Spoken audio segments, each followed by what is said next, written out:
जिंदगी में होने वाले कुछ वाक़यात और हादसे बहुत ही अजीब होते हैं। कभी कभी हम बहुत मायूस होते हैं जब अचानक हमें उम्मीद की कोई किरण नज़र आती है, और कभी कभी हम बहुत ज़्यादा उम्मीद हुए भी खाली हाथ रह जाते हैं। मेरी शादी हो रही थी और मैं बहुत खुश थी। आखिरकार मुझे दर दर की ठोकरें खाने से छुट्टी मिल रही थी। एक मजबूत साहिबान जिससे मैं शादी करना चाहती थी, वह मुझे अब मिलने वाला था। मैं खुश कैसे न होती। मेरे दिल में हजारों उमंगे और अरमान थे शादी को लेकर। मैंने बहुत सारे सपनों को आंखों में सजा रखा था और उन तमाम सपनों के पूरा होने की घड़ी आ चुकी थी। मैं घूंघट निकाले बेड पर बैठी अपने पति मिस्टर खन्ना का इंतजार कर रही थी। पूरा कमरा खुशबू से महक रहा था। मेरी शादी बहुत ज़्यादा अमीर घर में हुई थी। ये घर नहीं, कोई शीश महल ज़्यादा लग रहा था। मैं अपनी किस्मत पर बहुत हैरान थी। मुझे अपनी खुशी संभाले नहीं संभल रही थी। आने वाले वक्त से अनजान मैं बस अपनी खुशियों के अमर हो जाने की प्रार्थना कर रही थी। मैंने कभी नहीं सोचा था कि मेरी उम्मीदों से बढ़कर भगवान मुझे इतना सब कुछ दे देगा। मेरी इतनी हैसियत नहीं थी जितना मुझे दे दिया गया था। खुशी के मारे मेरे पाँव जमीन पर नहीं टिक रहे थे। मैं खुद को हवा में उड़ता हुआ महसूस कर रही थी, मगर मैं नहीं जानती थी कि मेरी ये खुशी कुछ ही वक्त की है। बहुत जल्दी मुझे दोबारा से जमाने की ठोकरें खाने के लिए किस्मत एक बार फिर तनहा करने वाली थी। मिस्टर खन्ना मेरे पास आया और उसने मुझे मुंह दिखाई में एक हीरे का हार दिया। मेरे पास हीरे और सोने चांदी की कोई अहमियत नहीं थी, मगर मेरे लिए जज्बात बहुत ज़्यादा अहमियत रखते थे। और मैं बहुत खुश थी कि मेरा पति मुझसे बेइंतहा प्यार करता है। मैं जितना भी भगवान का धन्यवाद करती उतना कम था, जिन्होंने मुझे इतनी खुशियां दी थी। शायद मेरी उम्र भर दुखों का सिला मुझे मिल गया था। मेरा पति रात को देर तक मेरा हाथ थामे मुझसे बातें करता रहा और अपना हाल दिल बयां करता रहा कि कैसे वह मुझे पहली बार देखने के बाद दीवाना हो गया था। मैं दिखने में बहुत ही खूबसूरत थी। वह मेरे लिए अपने पूरे खानदान से टक्कर ले चुका था और सबसे जीतकर मुझे अपनी जिंदगी के सफर में शामिल कर चुका था, जहां मैं उसकी हमसफर बनकर उसके कंधे से कंधा मिलाकर चलने वाली थी। मैंने अपने पति मिस्टर खन्ना से पूछा कि आपने मेरे में ऐसा क्या देखा जो आप मेरे दीवाने हो गए। तभी उन्होंने प्यार से मेरे हाथ थाम लिए और कुछ देर तक मुझे निहारते रहे। फिर मेरे हाथ पकड़कर मुझे आईने के सामने लाकर खड़ा कर दिया। कहने लगा, तुम्हारी आंखों के गहरे समंदर में मैं डूब गया था। तुम बहुत ही ज्यादा खूबसूरत हो और ऊपर से तुम्हारे चेहरे की यह मासूमियत मेरे दिल का चैन लूट ले गई है। और मैं पहले ही नजर में तुम पर दिल हार बैठा था। मैंने एक बार खुद को आईने में देखा। वाकई मैं बहुत खूबसूरत थी। यतीम खाने में भी लड़कियां मेरी खूबसूरती की चर्चाएं करती थी, लेकिन मैंने कभी ध्यान ही नहीं दिया था। आज मिस्टर खन्ना के कहने पर ध्यान दिया। दिन पर लगाकर उड़ गया। 4 दिन कैसे बीत गए मुझे पता ही नहीं चला। मैं तो बस अपने पति के प्यार में डूबी उसकी मोहब्बत को महसूस करती रही थी। वह 4 दिन मेरी जिंदगी के बहुत ही खूबसूरत दिन थे। अभी मैं जिंदगी को अच्छे से महसूस भी नहीं कर पाई थी कि जुदाई की घड़ी करीब आ पहुंची। मेरे पति एक बहुत ही बड़े बिजनेसमैन थे। उनको अपने बिजनेस के सिलसिले में कुछ दिनों के लिए शहर से बाहर भी जाना पड़ता था। एक बहुत ही जरूरी काम की वजह से शादी के 4 दिन बाद ही उनका दुबई जाने का वक्त हो चुका था। उनके बाहर जाने की खबर सुनकर मेरी सारी खुशियां धूमिल हो गई थी। मुझे ऐसा लग रहा था जैसे मैं कोई खूबसूरत सपना देख रही थी जिससे मेरी आंख खुलने वाली है। मेरा पति खुद भी मुझसे दूर जाते हुए बहुत उदास था। जाने से पहले वह बहुत देर तक कमरे में मेरे पास बैठा रहा था और मुझे समझा रहा था कि मैं जल्दी ही लौट आऊंगा, तुम उदास मत होना। मैं तड़प कर उसके चौड़े सीने से लिपट गई थी। मुझ में हिम्मत नहीं थी कि मैं अपने पति की जुदाई सह सकती। उसने भी कसकर मुझे बाहों में भर लिया था। उसने मुझे मेरे आंसू पोंछते हुए मुझे दिलासा दिया था कि मैं फोन पर तुमसे बातें करता रहूंगा और जल्दी ही लौटकर आने की कोशिश करूंगा। मैंने देखा उसकी आंखें गीली हो गई थी और मैं यह कैसे बर्दाश्त कर सकती थी कि मेरी वजह से उसकी आंखों में आंसू आए। मैंने जल्दी से अपने आंसू साफ कर लिए और चेहरे पर मुस्कुराहट सजाकर कहा कि आप जाइए, मैं आपका इंतजार करूंगी। जल्दी ही आने का वादा करके वह रुखसत हो गया। मेरी आंखों से तो आंसू ही नहीं थम रहे थे। मैं बर्दाश्त की आखिरी हद पर थी और उसे अलविदा कर रही थी। मुझे समझ नहीं आ रहा था कि वह मेरी जिंदगी की नई शुरुआत थी या मैंने कोई सपना देखा था। मेरे पति के साथ ने मेरे जिस्म जान को अपनी मोहब्बत के जादू में कैद कर लिया था। मेरा दिल बहुत बेकरार हो रहा था। मुझे अपने पति की बहुत ज़्यादा याद सता रही थी और मुझे बहुत ज़्यादा घबराहट भी महसूस हो रही थी। ऐसा लग रहा था कि जैसे मेरे साथ कुछ बुरा होने वाला है, मगर इस सब बुरे ख्यालों को अपने दिमाग से निकालकर उसकी यादों में मैं सारा दिन अपने कमरे में ही बैठी रही। बाकी तमाम घरवाले उसको एयरपोर्ट छोड़ने गए थे, मगर मुझ में इतनी हिम्मत नहीं हुई थी कि मैं उसे छोड़ने चली जाती, और वह भी नहीं चाहता था कि उसे जाते देखकर मैं टूटकर बिखर जाऊं और वह मुझे कोई संभालने वाला ना हो। जाने से पहले उसने अपनी माँ और अपने घर वालों से वादा लिया था कि वह पंखुड़ी का पूरा ख्याल रखना, इसका दिल बहलाने की कोशिश करना, इसको किसी चीज़ की कमी महसूस मत होने देना, क्योंकि पंखुड़ी मेरी जान है और मैं इसके बिना नहीं रह सकता हूँ। इस बात का हमेशा ध्यान रखना, जिस पर उन्होंने मुस्कुराते हुए वादा किया था। मगर उसकी माँ ने जब मेरी तरफ देखा तो उनकी कांटदार नज़रों से मैं सहम गई थी। मैं नहीं जानती थी कि आगे आने वाले हालात कैसे होंगे, मगर मैं खुद को संभाल लेना चाहती थी। मुझे मेरी सास की कांटेदार नज़र अच्छे तरीके से याद है। मैंने सोच लिया था कि मैं सब्र का दामन थामे रखूंगी। वह मेरे साथ जैसा भी सुलूक करेंगी मैं बर्दाश्त कर लूंगी, क्योंकि जल्दी ही मेरा पति वापस आने वाला है। जहां मैंने 24 साल तक सब्र किया था, वहां कुछ दिन और सब्र करने के लिए भी तैयार थी। मैं अपने पति से बहुत ज़्यादा मोहब्बत करने लगी थी।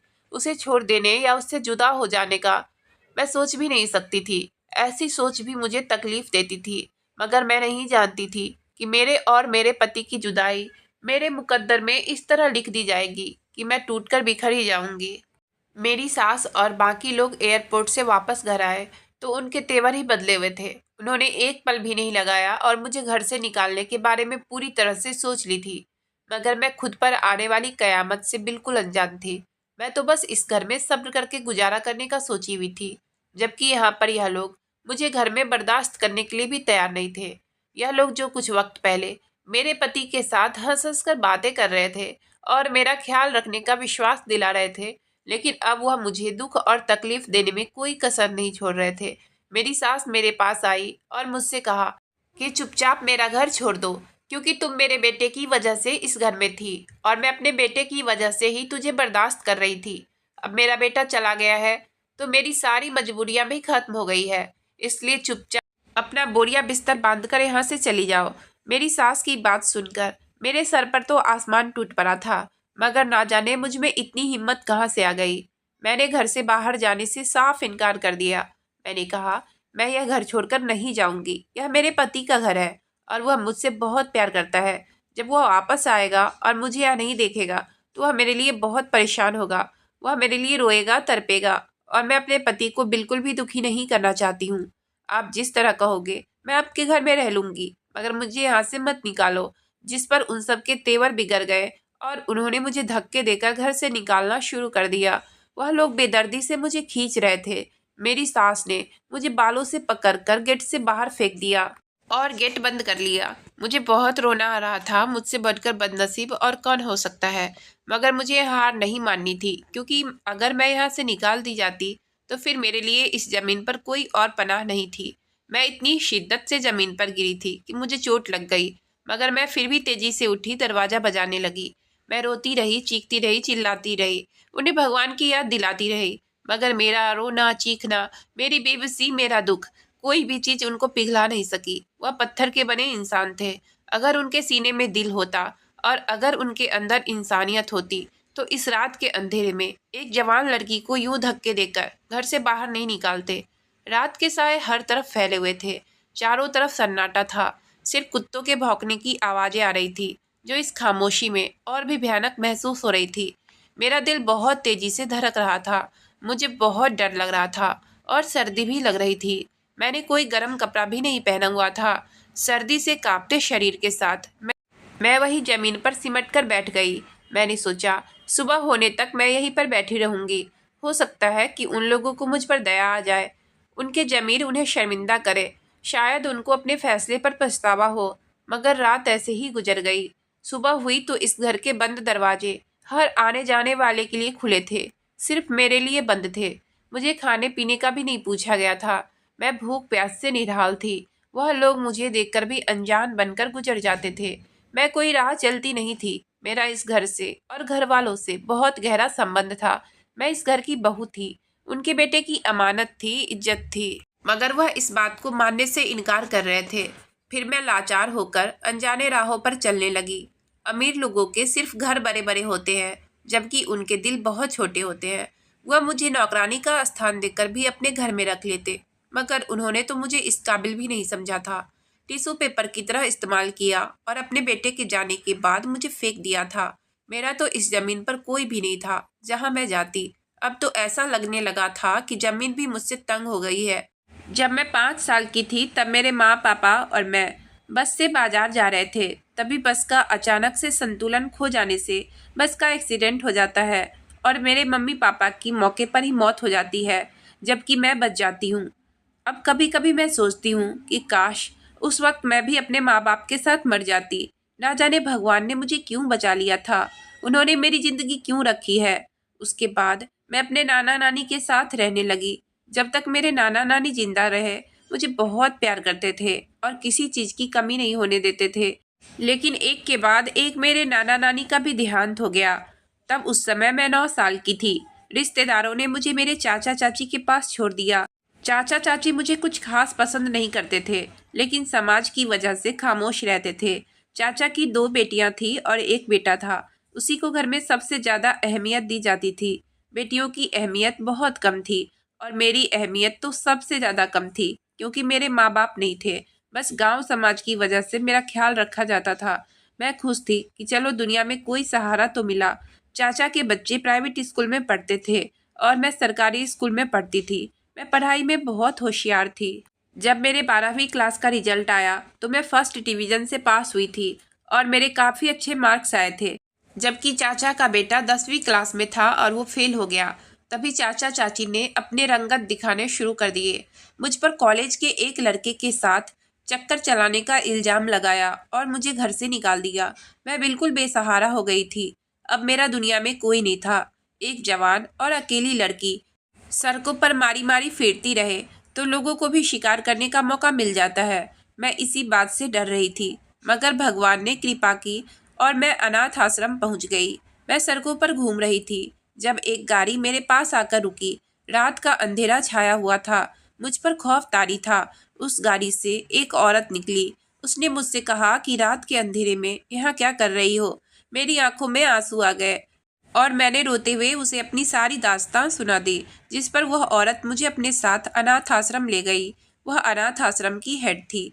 मैं खुश थी कि मुझे रहने के लिए छत मिल गई थी, मगर अनाथ आश्रम का माहौल भी कुछ उतना अच्छा नहीं था। मैं आगे पढ़ना चाहती थी और बहुत मुश्किलों से मैंने औरत को पढ़ाई के लिए राजी किया था। अनाथ आश्रम में बहुत ही मेहनत के काम करवाए जाते थे। उस औरत ने मुझसे सिलाई कढ़ाई का काम लेना शुरू कर दिया। मैं पहले अपने हिस्से का झाड़ू बर्तन करती, इसके बाद अपने कपड़े धोती और सिलाई बुनाई का काम करने लगती। इन सब कामों के होने के बाद मैं रात को कुछ देर पढ़ाई करती और पढ़ते पढ़ते ही सो जाती थी। मुझे उम्मीद थी कि मैं पढ़ लिख कर कोई अच्छी नौकरी करने लगूंगी। मैं अपने हिस्से का हर काम समय पर करती थी, जिस वजह से उस औरत का रवैया मेरे साथ अच्छा होना शुरू हो गया था। कई बार मैंने उसकी बीमारी में उसका ख्याल किसी सच्चे दोस्त की तरह रखा, जिससे वह बहुत इम्प्रेस हुई और उसने मुझसे कहा कि कोई भी अच्छा रिश्ता आएगा तो वह ज़रूर मेरी शादी करवा देगी। मगर इसकी नौबत ही नहीं आई। उस समय मैं ग्रेजुएशन में थी और एक दिन कॉलेज से वापस अनाथ आश्रम आ रही थी कि रास्ते में कुछ लफंगे लड़के मेरे पीछे पड़ गए। तो एक बहुत ही खूबसूरत नौजवान ने आकर मदद की और उस लड़के को मारकर भगा दिया। वह किसी बड़े और अमीर घराने का लग रहा था, मगर मुझे इस सब से कोई मतलब नहीं था। लेकिन उस लड़के के साथ होने वाला टकराव मेरी ज़िंदगी में बहुत खूबसूरत मोड़ लेकर आया, क्योंकि उस लड़के को मुझसे मोहब्बत हो गई थी और वह मेरा पता ढूंढते ढूंढते उस अनाथ आश्रम तक आ पहुंचा था। उसने उस औरत से शादी करने की बात की। इसके बारे में सुनकर उस औरत ने मुझ पर तरह तरह के इल्ज़ाम लगाए। उसका कहना था कि मैं बाहर पढ़ाई के बहाने लड़कों को फंसाने के लिए जाती हूँ और एक अमीर लड़के को फांस कर ले आई हूँ। मेरे किरदार पर लगने वाला यह इल्ज़ाम मुझ पर बहुत बड़ा था, मगर अनाथ आश्रम की बाकी लड़कियों ने मेरा पक्ष लेना शुरू कर दिया, क्योंकि मैं सबके साथ बहुत ही अच्छे से रहा करती थी। मैं उनके कामों में भी उनका हाथ बटा दिया करती थी। लड़कियां मेरे अच्छे व्यवहार से बहुत खुश थी और यह भी जानती थी कि मैं बुरे किरदार की लड़की नहीं हूँ। हेड जब तमाम लड़कियों को मेरी तरफ देखा तो उसने इसी में भलाई समझी कि वह मेरी शादी उसी लड़के से करवा दे, क्योंकि उसने अनाथ आश्रम में अब बगावत की बू सूंघ ली थी। अगर मैं वहाँ पर रहती तो उसके लिए और भी मुश्किल हो जाती। मैं बाकी लड़कियों को भी अपने ऊपर होने वाले जुल्म से बचने के लिए कहती रही, मगर वह मेरी बात नहीं सुनती थी। मैंने उनसे कहा कि वह अपनी ज़िंदगी इसी तरह जल भुनकर गुजारती रहेगी, जबकि मैं तो अपनी ज़िंदगी अब पूरे सुकून से गुजारूंगी। मैं अब और कोई जुल्म बर्दाश्त नहीं करूंगी। इस तरह की बड़ी बड़ी बातें करके मैं अनाथ आश्रम से निकल आई और मिस्टर खन्ना शादी करके मुझे अपने घर ले गया, और उसके जाते ही उसके घर वालों ने मुझे घर से बाहर निकाल दिया। इन सब के लिए मैं बिल्कुल भी तैयार नहीं थी। मैं इस शादी से बहुत खुश थी और अपने पति से बहुत मोहब्बत करने लगी थी। मुझे लग रहा था शादी के बाद मेरे हालात बेहतर हो जाएंगे। मुझे क्या मालूम था कि यह शादी मेरे लिए सारे दरवाजे बंद कर रही है। मैं जहाँ से आई थी अब वहाँ भी किस मुंह से वापस जाती, सबको क्या कहती कि जिस अनाथ आश्रम को छोड़ते हुए मैं बहुत खुश थी कि अब मेरा भी घर होगा, आशियाना होगा। 4 दिन के बाद मुझे धक्के देकर मेरे आशियाने से निकाल दिया गया था। मेरे सपनों का महल जमीन पर गिरकर चकनाचूर हो गया था। अब मैं फिर उसी अनाथ आश्रम में वापस कैसे जाती, और फिर वहाँ की हेड मुझे अनाथ आश्रम में घुसने भी नहीं देती। ऐसी सोच मुझे दोबारा अनाथ आश्रम में जाने से भी रोक रही थी। जिंदगी में कितने ही दुख, तकलीफ और चिंताएं क्यों ना हो, लेकिन हमेशा एक लड़की के दिल में एक आस होती है। अपने अच्छे वक्त का इंतजार होता है, भगवान पर भरोसा होता है कि उसका अच्छा वक्त जरूर आएगा। कोई शहजादा आए या ना आए, मगर कोई नेक इंसान आकर उसका हाथ पकड़कर उसे अपने साथ ले जाएगा और नई दुनिया बसाएगा। और फिर हमें लगता है कि हम खुद को झूठे दिलासे दे रहे होते हैं। अच्छा वक्त तो कभी आता नहीं है, उल्टा उससे भी बड़ा और भयानक वक्त आता है कि इंसान की सोचने समझने की शक्ति खो जाती है और मायूसी पूरी तरह से घेर लेती है। मेरी जिंदगी में 4 दिन के लिए खुशियां आई थी, सिर्फ 4 दिन के लिए, मगर यह 4 दिन मेरी जिंदगी के सबसे खूबसूरत दिन थे। मेरी सारी जिंदगी एक तरफ और यह 4 दिन एक तरफ। इन 4 दिनों में मैं बहुत सारे सपने सजाई थी। अपने पति के साथ मैं बहुत खुश थी। हमारी शादी को सिर्फ 4 ही दिन हुए थे कि मेरे पति को किसी जरूरी काम से बाहर जाना पड़ा, और उसके जाते ही उसके घर वालों ने मुझे धक्के देकर रात के अंधेरे में ही बाहर निकाल दिया था। मुझे समझ नहीं आ रहा था कि मुझे घर से क्यों निकाला जा रहा है, मेरा जुर्म क्या है। मैं रोती रही, गिड़गिड़ाती रही, एक एक से अपना जुर्म पूछती रही, मगर मेरे सवालों का किसी ने जवाब नहीं दिया। बस मेरे गरीब होने से नफरत का इजहार किया। उन्होंने मुझ पर जरा सा भी तरस नहीं खाया था और मुझे धक्के देकर घर से बाहर निकाल दिया था। मैं पहले भी अनाथ आश्रम में रहती थी, अब मैं बिल्कुल सड़क पर आ गई थी। सड़क पर एक अकेली लड़की। माहौल तो बहुत खराब था, ऊपर से सर्दियों का मौसम था। सर्दी इस कदर थी कि मैं कांप रही थी। ठंडी हवा शरीर से टकराती थी। मुझे कुछ समझ नहीं आ रहा था कि किस तरफ जाऊं। मैं सड़क किनारे बैठ गई। जैसे ही वहां पर बैठी कि एक पति पत्नी का जोड़ा वहां से गुजर रहा था। उन्होंने मुझे देखा तो वह मेरे पास आए और मुझसे मेरे बारे में पूछने लगे। मैंने उनको अपनी सारी आपबीती सुनाई। यह सुनकर उन्हें भी बहुत तकलीफ हुई। उन्होंने मुझे नौकरी पर रखने का फैसला किया और अपने घर में पनाह दे दी। मैं बहुत लगन और दिल से उनके काम करती थी, क्योंकि मैं यह ठिकाना खोना नहीं चाहती थी। वह मेरे काम से इस कदर खुश हुए कि मुझे अपने साथ दुबई ले गए। अब मैं वहाँ काम करती थी, मुझे काम की ज़रूरत भी थी और उन्हें मेरा काम पसंद भी था, जिसकी वजह से ही वह मुझे अपने साथ ले गए थे। मैंने अब जॉब भी शुरू कर दी थी और जिनके साथ मैं दुबई आई थी उनके सारे काम मैं खुद ही करती थी। मैं अनाथ आश्रम में रहकर अपनी पढ़ाई पूरी की थी। मेरे आगे पीछे भी कोई नहीं था। मेरी सारी उम्मीद खत्म हो चुकी थी। अपने पति के होते हुए भी मैं अकेली थी। मुझे उनकी बहुत याद आती थी, मगर मैं क्या करती।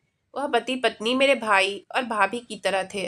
मुझे रोता देखकर हर वक्त उनको मेरी फिक्र सताती रहती। वह मुझे हौसला देते और कहते कि जिंदगी यहाँ खत्म नहीं हुई है, शादी जिंदगी का हिस्सा है, जिंदगी नहीं है। मगर मैं अपने दिल का क्या करती, जो किसी की सुनने के लिए तैयार ही नहीं था। वह बस मेरे पति को देखना चाहता था। मैं चाहती थी कि किसी भी तरह मेरा पति मुझे मिले तो मैं उसे बताऊं कि उसके बाद मुझ पर क्या क्या बीती है। मैं उसके हमदर्द और मेहरबान कंधे पर सर रखकर अपनी जिंदगी के सारे दुखों पर रोना चाहती थी। मैं उसे बताना चाहती थी कि मैं उसे किस कदर मोहब्बत करती हूँ और उसकी याद में कैसे दिन रात तड़पते हुए गुजारे थे। उसके घर वालों ने मेरे बारे में उसे क्या कुछ बताया होगा, क्या क्या कहा होगा, कौन कौन से इल्जाम लगाए होंगे। यह सब सोचते हुए मेरा दिमाग सुन्न हो जाता था और मैं सर पकड़कर बैठ जाती थी। मैंने खुद को बिजी रखने के लिए डबल जॉब शुरू कर दी। मैं पहले अपने भाई भाभी के घर का तमाम काम अपनी निगरानी में करवाती थी। उन्होंने मुझे कोई भी काम करने से मना कर दिया था। उन्हें अच्छा नहीं लगता था कि मैं उनके घर में काम करूं, मगर मैं कुछ तो उनके एहसानों का बदला चुकाना चाहती थी। मैं चाहती थी कि मैं भी उनके लिए कुछ करूं। वह दोनों पति पत्नी भी जॉब करते थे, दोनों ऑफिस जाते थे और उनके घर का तमाम काम मेरे कंधे पर ही होते थे। घर और ऑफिस के काम करने के बाद मैं खाली होती तो मुझे मेरे पति की यादें सताने लगती।